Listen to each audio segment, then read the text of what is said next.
The Bible presents a vast and complex picture of the spiritual realm, describing entities such as angels and demons with roles and hierarchies that continue to fascinate scholars and believers alike.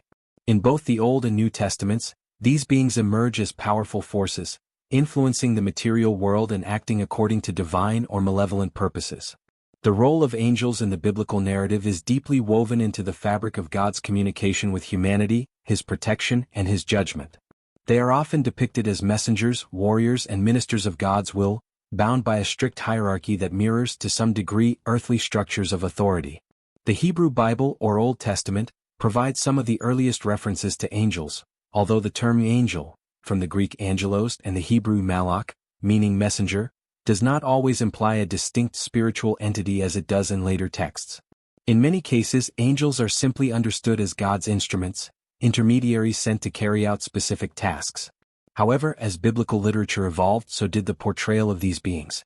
Angels became distinct supernatural figures, each with specialized roles and specific rankings.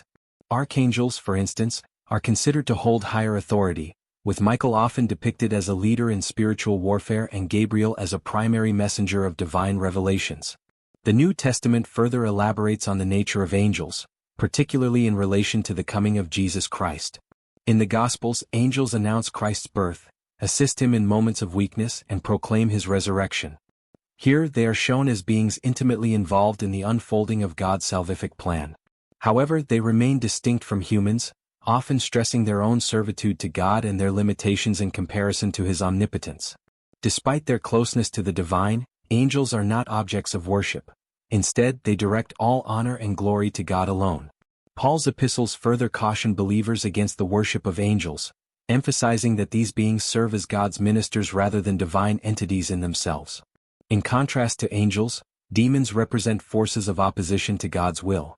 In the New Testament, demons are portrayed as malevolent spirits that inhabit and influence individuals, causing both physical and mental afflictions. Jesus' ministry includes numerous accounts of exorcisms, where He commands these spirits to leave the afflicted, demonstrating His authority over the spiritual realm. The origin of demons is not explicitly outlined in the Bible, but some traditions suggest they are fallen angels, cast out of heaven alongside Satan. This concept of demonic rebellion is widely interpreted from passages such as Isaiah 14 and Ezekiel 28, which, while addressing earthly kings, have traditionally been viewed as allegories for Satan's fall.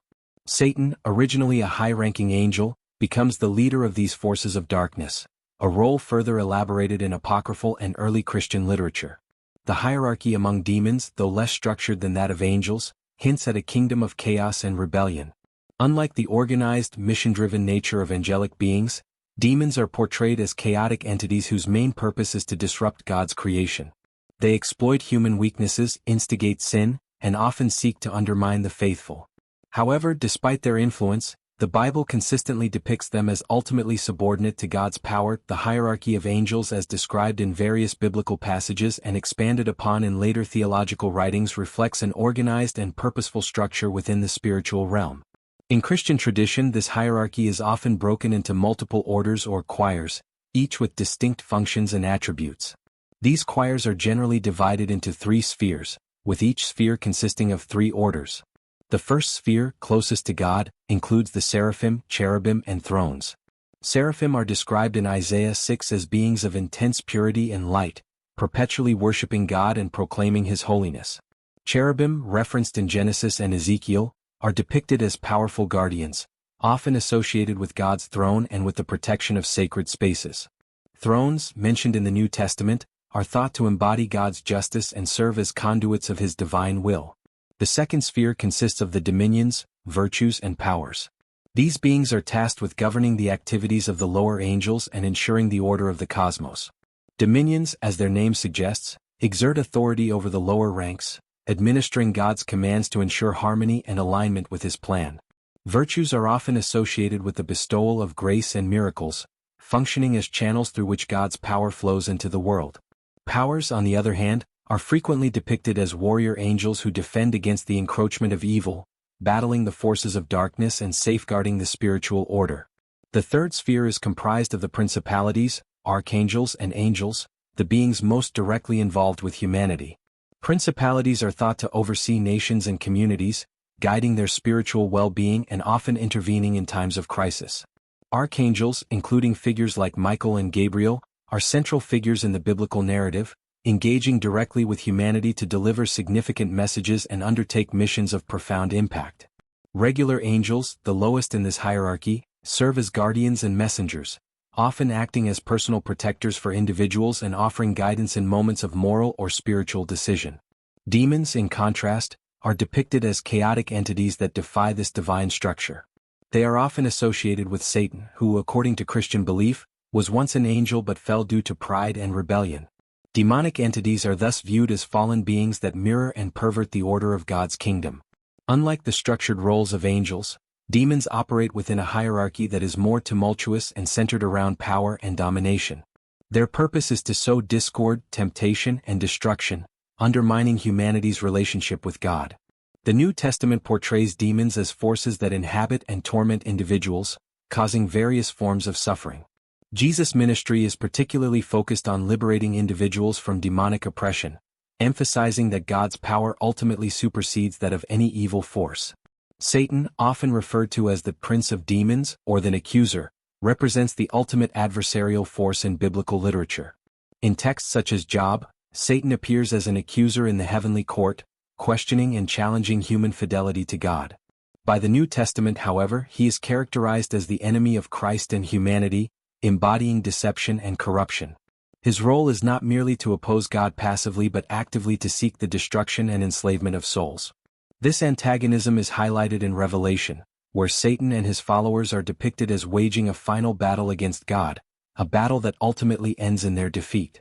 This portrayal of Satan and his demonic legions suggests an inevitable outcome. Despite their influence, they are ultimately subject to God's authority and judgment. The Bible also alludes to the interactions between the spiritual realm and the material world, portraying both angels and demons as beings with the ability to influence human lives in profound ways. Angels are often sent as messengers to individuals, providing guidance, protection, or warnings. In the New Testament, they are seen ministering to Jesus, strengthening him in moments of trial and acting as witnesses to his resurrection. Demons, on the other hand, exploit human weaknesses, fostering sin and discord. While angels and demons are central to the spiritual narrative of the Bible, their interactions with humanity reveal much about the nature of good and evil, divine authority, and human agency.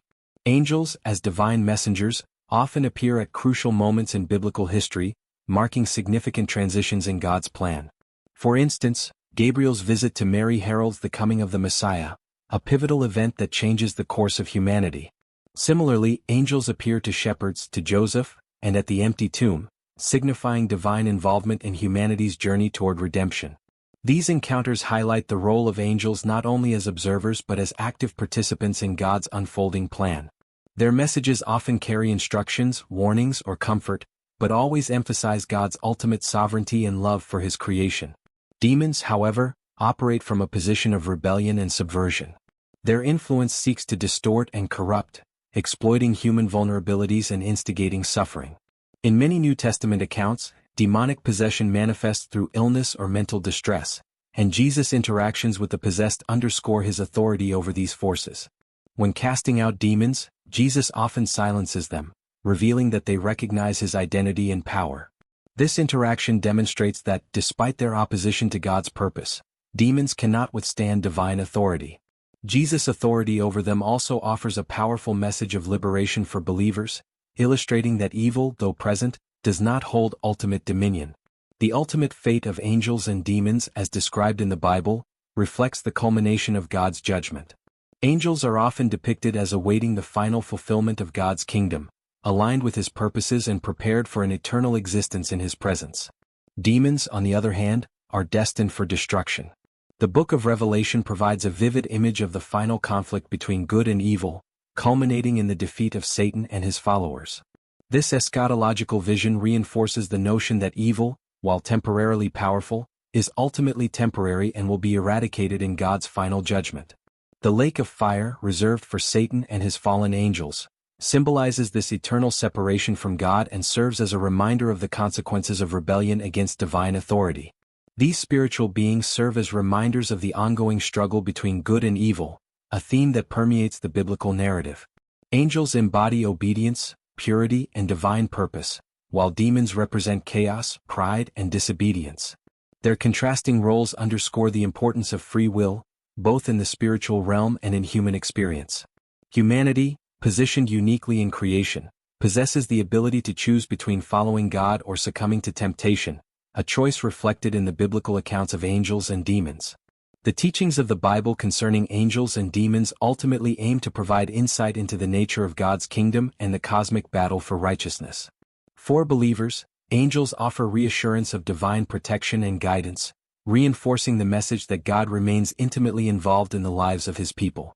Demons, while representing the reality of evil, also highlight the limitations of malevolent forces in the face of divine power.